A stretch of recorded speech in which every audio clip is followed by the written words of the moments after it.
হয় যেহেতু আগৰ পৰাই অলিম্পিক খেলি অহাৰ পিছৰ পৰাই মোৰ এটাই সপোন আছিলে যে অসমৰ কাৰণে কিবা এটা কৰা অসমৰ ল'ৰা ছোৱালীৰ কাৰণে এইটো এটা ডাঙৰ সপোন আছিলে যে একাডেমি এখন খোলাৰ আৰু তাকে যেহেতু মই নৰ্থ গুৱাহাটীতে ইয়াৰ প্ৰথম কিবাটো ষ্টাৰ্ট কৰিছো এই একাডেমিটো প্ৰথম ষ্টাৰ্ট কৰিছো আৰু এইটো 25 তাৰিখে ইনগ্ৰেচন কৰিম বুলি তেওঁলোকে ভবা হৈছে আৰু ইয়াত যেহেতু সৰু ল'ৰা ছোৱালীবোৰ যিসকলে বক্সিঙত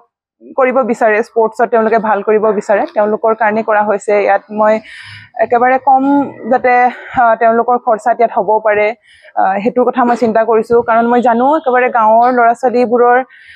বহুত টেলেন্ট আছে তেওঁলোকক যদি মই উলিয়াই নিব পাৰো মোৰ বাবে এটা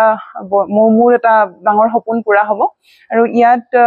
ধৰি লওক আমাৰ বক্সিং ৰিং আৰু বক্সিঙৰ যোনখিনি ট্ৰেইনিং হ'ব সেইখিনি হ'ব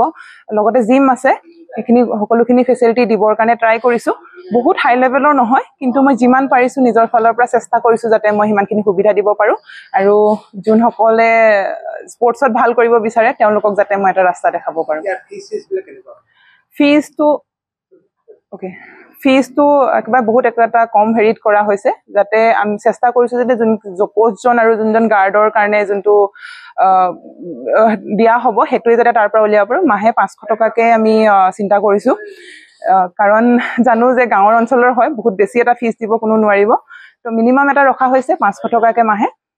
যাতে কোচৰ আমি ফিজটো ইয়াৰ পৰা ৰাখিব পাৰো নাই বয়সৰ এতিয়ালৈকে এনেকুৱা কৰা